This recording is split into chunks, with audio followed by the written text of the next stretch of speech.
Hello everyone, today we talk about how to fix the app of YouTube Music. Here we go to settings.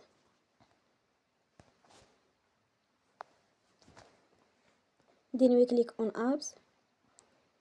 After that you will search the app YouTube Music. And you will click. Then you will on force stop.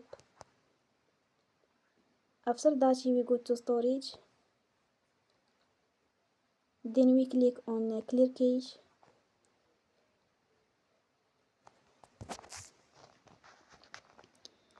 In the end, you will turn off your phone and you will restart your phone again.